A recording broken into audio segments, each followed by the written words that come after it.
And we're live. I'm trying to find verses from Revelation to look at, because your parents said it's even better than the news, is it? And behold, Yes. a white horse. And His behold, a name that white sat horse. upon him was death. If you find one, followed I with don't. him. I just know my father could go toe to toe with you on this. Like one. Oh, I bet he could. This is a Yeah. topic in which beasts. he would be very condescending. Like you know. Oh. Well, you see, I'm not used to talking to one people of the this stupid, beasts but I'll said, do my best. come and see. Well, I mean, like, doesn't he know he's supposed to turn the other cheek? You know, I would have a ton of fun talking to him about it, because I guarantee just like quick-witted pulls from the Bible, I know more than him. Because frankly, sir, I was a Christian before you ever picked a Bible up. No, he went to Catholic school and stuff. Like But he wasn't one no. until 10 years ago, right? Oh, Catholic school. Catholics know less about the Bible than fucking Muslims. Like, Catholics know I their don't know shit. this. Yeah, it's like a thing. Like, I have Catholic friends, and like the joke is like, oh, I'm Catholic, I don't read the Bible. Like, some guy does that in Latin for me and then tells me what's up. Like my dad's side of the family, the Italian side, of course, they're Catholic, and it's like none of them give a fuck. You know, it's just like, all right, now let's get wine drunk and eat a bunch of cannelloni or whatever. But yeah, that'd be interesting to talk to your dad about it. I wouldn't actually want to if he's condescending. Yeah, because I wouldn't want to be rude to your seriously. Yeah. I don't see how it could go well. dad. No, there would be no reason to upset him or to make a mockery of it to his face. Oh, okay. Here's a verse from Revelation chapter 13. And I stood up upon the sand of the sea and saw a beast rise up out of the sea, having 7 heads and 10 horns, and upon his horns 10 crowns, and upon his heads the names of blasphemy. And the beast which I saw was like unto a leopard, and his feet were as the feet of a bear, and his mouth as the mouth of a lion. And the dragon gave him his power, and his seat, and great authority. That is representative of Obama and his cabinet. That's beautiful literature, though. like it's certainly not meant to be taken literally unless you're Woody's dad. But I guess he imagines like a literal beast rising from the ocean with leopard's legs and like a 7-headed hydra with 10 horns and 10 crowns upon each horn, and literally written upon him is the word blasphemy, and Satan has given him his seat. Maybe he thinks that, but if you think of that non-literally, it's really beautiful literature. If it's supposed to be representative of something in the real world, like I like that stuff. It's the Revelations in particular is well. It makes for some good Johnny Cash songs. And I saw one of his heads as it were wounded to death, and his deadly wound was healed, and all the world wondered after the beast. And they worshipped the dragon, which gave power unto the beast. And they worshipped the beast, saying, what is like unto the beast? Who is able to make war with him? And there was given up unto him a mouth speaking great things and blasphemies, and power was given unto him to continue 42 months. And he opened his mouth in blasphemy against God, to blaspheme his name and his tabernacle, and them that dwell in heaven. And it was given unto him to make war with the saints, and to overcome them. And power was given him over all kindred, and tongues, and nations. And all that dwell upon the earth shall worship him, whose names are not written in the book of life of the Lamb slain from the foundation of the world. If any man have an ear, let him hear. He that leadeth into captivity shall go into captivity. He that killeth with the sword will be killed with the sword. Here is the patience and the faith of the saints. I wonder how my father would interpret that. Like, I bet he has an interpretation for it. I bet this is a thing that he's seen 100 times. He's debated with his friends, and it wouldn't be surprising at all. Like I don't know. He'll talk about some Bible thing that mentions a blue sash, and then there's Obama with his tan suit and blue tie, and proof positive that you can't deny it now. People who are that religious are kind of scary, because if they see one of those signs, they're this close from getting a fucking sniper rifle. No, he wouldn't do that. No, he's just more like an academic about the thing, and very, very self-confident in his interpretation of this. A silver sword with a bronze handle with 8 jewels on it suddenly appeared in his underwear drawer, and he'd be like, "All right. This is it. This is as it was foretold in the book of Revelation. This is the sword of Christ." Where is Obama Hawaii? All right, one way to Hawaii. I mean, obviously, your dad's enough of a Christian to know that you can't use Revelation to predict end times. Like, you can't. like you'll never know when it is. Well, not the date, that- but the Revelations has all the clues Yeah. that show us that it like was about very what's soon. gonna happen. Yeah. Yeah, but like that's what I don't get about like the people who are like, and the end of the world's coming. It's gonna be May 16th this year, and it's like it says like in the Bible, like but about the day or hour, no one knows. Not even the angels in heaven, nor the Son, but only the Father. So not even Jesus knows. But Only it will say God. things like, the oceans will rise, that this will happen, Yeah. and that will happen, and it'll And rain the frogs, moon and my turns. father will be like, we got like 7 out Yeah. of 8. And Oh, here, this is what's gonna happen to us. But the cowardly, the unbelieving, the vile, the murderers, the sexually immoral, those who practice magic arts, the idolaters, and all liars, they will be consigned to the fiery lake of burning sulfur. This is the second death. So I will see you guys right there in the as fiery Wait, what lake happens? of We burn burning in the sulfur. fire? we burn for all eternity in a lake of fire. A lake of Corn fire? like That's that not how really I hurts. pictured it. You've never heard that? That was like what they Yeah. used to scare us in camp. Is they'd be like, and there was a lake of fire the Lord cast all those into that sinned against him and did not truly believe. And like as a kid, it scared the fucking piss out of me. I remember fucking being terrified as a kid because Of I the was like, lake oh my of God. fire? Yeah, being like, oh Yeah. my God, like how do I know if I'm saved? How do Yeah, I know they if would my go into friends are great saved? How am I detail. going to have fun in heaven if I know that everybody I So met Taylor, is if I were to ask you right now, do you think you're saved or sexually immoral? Which one are you? I'm probably sexually immoral. Probably sexually immoral. I got my Rhino 50K. And so I'll take some of that. I'll be fucking in the lake of fire. Screw Yeah. you, Jesus. Hmm. You're Yeah, not they, gonna- they said that they would be very visceral about it. They say, "Have you ever burned yourself? You ever grabbed a hot pan and it burned so badly? That's what hell's like. You're gonna be in that lake of fire, and it's gonna be over every inch of your body, and you're gonna burn until all your flesh is gone, and then it'll be made anew again, so that you can burn all over again, and this will happen to you for all eternity, burning to nothing, and then being rejuvenated, and then just burning continuously forever with no break, no Yeah. no That way happened away in from it. Supernatural. It sounded terrible. The guy was very emotionally upset about it. Yeah. I bet Yeah. he was. Yeah. What's Sounds your- probably physically upset as What do you think well. the best depiction of hell has been in Oh, film, Dante's Inferno. in Oh, film or television? Dante got just ridiculously descriptive about it with the 7 pits of hell and just on and on. the 9 circles. Is it the 9 circles or the I 7 thought- circles? I thought it was 7. I think you're probably it's 7. Oh yeah, because the bottom one is like when you're like trapped in ice or some shit. I'm trying to think. Hmm. I haven't read that in so long, but But you always hear about the 7th pit of hell as well. But in any case, like I thought, Best if one, I you've don't know. seen, so there's been a lot of cool depictions of it. Supernatural does an okay job. There No, were it no doesn't. No, special effects in my memory, but Oh, I no, it remember is them 9 telling the circles of hell. story of what happened to him there. Yeah, and they it sounded really bad. Yeah, they Oh. describe it really badly. Spawn has a really shitty. The CGI is so awful, but he's sort of standing on this floating giant thing of magma in not John Wick, Constantine. When he goes to hell, it looks like L.A. except struck by a nuclear disaster, and there's like demons hiding in the cars and stuff and everything. I'm trying to think like good depictions of hell. Escape is the from New 9. York. Escape from New York. That was it with Sam Pliskin or something. I don't know. That's my version of hell. Snake Plissken. Thank you. It is the Yeah, they're 9 remaking circles of hell.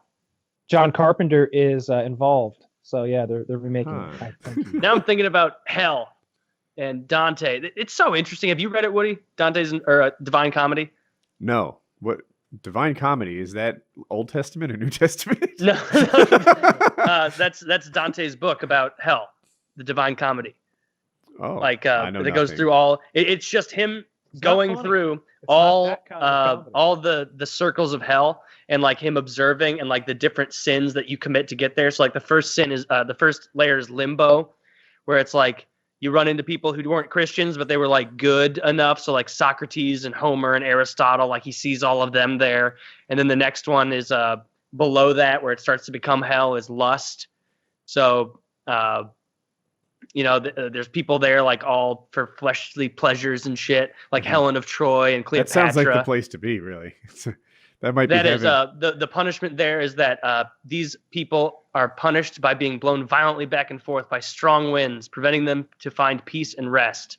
And that is supposed to represent their inability to, not be a whore or a man whore or whatever. Like they're always blowing around. They're just getting they're not blown reliable. Constantly, and they're that's just where all getting the sluts blown constantly. See, that's why it's the Divine Comedy. Dante was a funny guy. Third circle, gluttony. I wonder who we're going to find there. Cerberus. Oh, shit. So sinners in this circle of hell are punished by being forced to lie in a vile slush that is produced by never-ending icy rain. Oh, that's not actually too bad. Fourth circle is greed. They're divided into two groups, those who hoarded possessions and those who lavishly spent it. They use great weights as a weapon, pushing it with their chest, which symbolizes their selfish desire. The two groups are guarded by a character called Pluto. So basically, the two groups have to fight. People who spent way too much and people who wouldn't spend it all, just for all eternity. Fifth is anger. Punishment reflects the type of sin committed during the lifetime while passing... Transported by boat, Phleglius, Dante, and Virgil see the wrathful fighting each other on the surface of the river Styx and gurgling beneath the surface of the water. Okay, so they're all trying to not drown, but they're drowning each other for all eternity. Heresy is number 6. Do you know what heresy is? No, I was afraid to ask. What is heresy? It's like aggressively not religious. Like you're a heretic. You're like not just like not for me, thanks. It's like that's no, wrong. Like that kind of shit. Friend for me. Exactly. See, Kyle, you're gonna be hanging out, right? Oh no, you won't. Or no, you might. Yeah, we're gonna have a hard time placing Kyle. None of us are gonna go below 6. I don't think. I'll move around. These guys, heresy. You are condemned to eternity in flaming tombs. That's 6. Okay. 7 is for violence, and that's divided into 3 rings. The outer ring has murderers and those who were violent to other people. Alexander the Great was there. Many other notable historical figures. In the middle ring, he sees suicides, and they've been turned into trees and bushes, which are fed upon by harpies. And then he sees profligates, chased and torn to pieces by dogs. And in the inner ring are blasphemers and sodomites. We're all here. Yep. Residing in the desert of burning sand and burning rain falling from the sky. All right, so we've all gotten head and put it in an ass or two. And so we're in 7 so far. Let's hope we're not any worse. Fraud is number 8. I don't think any of us are fraudulent, so that's good. This circle of hell is divided into 10 bulges or stony ditches with bridges in between them. There's panderers and seducers, flatterers. Flatterers? I know, right? This is a bullshit system that God made. Sorcerers and false prophets, corrupt politicians. Would false prophets include people who misinterpret revelations? Yes. Yeah, it literally does. Yeah, someone who misleads people with the word of the Lord. That's false prophet. And then the 9th circle is treachery. And that's divided into 4 areas. And it's each named after like one of the worst people of all time. So like Cain from Cain and Abel, some guy from Troy, the Trojan War, who was like betrayed or something. Ptolemy from the Cleopatra Wars or whatever. And then the worst place you can be in hell, round 4 of the 9th circle of treachery, is Judaica, after Judas, who betrayed Jesus with a kiss.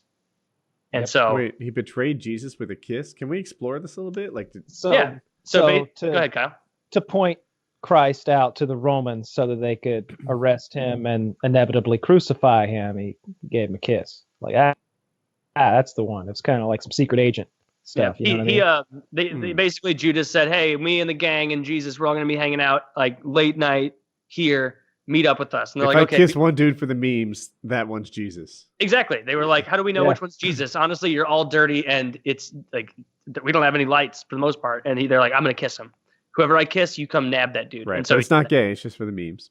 No, it was just for the me. You know what? He could have said, "That's Jesus." Right. Yeah. Jesus, which one's Jesus? This guy. Yeah, he's the one trying to float away. Grab him. he's the one running away across the lake.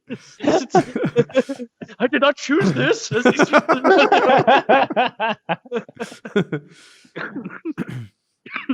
Oh. What a silly children's story. Mm. I feel like you could if you could throw Hansel and Gretel in there and the House of Candy, and like it would make about as much sense as a lot of that shit. Yeah. Certainly more than like the dragon part with the Hydra and the heads and the land with tiger feet or something. Like that wasn't making much sense at all. I remember as a kid reading that passage like in Sunday school and like trying like step by step, be like, okay, 10 horns. We got 10 horns. We got 6 heads. Okay, how do we divide this? So all of them can't have. No, each head has 10 horns. I'm not 100% sure about that. I think it's I don't think that, or maybe it's true, maybe it's not. I don't know. I just remember as a kid trying to picture all of it. The Like, center 2 have 4 horns, and the outer 4 each have 1. Right. All right, keep it symmetrical. All right, well, that's good, 8 good, horns. good. I'm screwing this up. We need to have the middle 3 with 2 horns, and then just the outer 2. Okay, sure. Do I have that in my head? Okay. This is like Head we go. arguing about like how tall Jack and the Beanstalk was. Like, Yeah, like, how no, many no, it was could you unify? 847 cubits tall. Cubits. Like, no. Well, yeah, that's the measurement system that's used in the Bible when they're talking about the construction of the ark, Noah's Ark. Oh. You know, they give the exact dimensions of Do you it. And know how many cubits it is?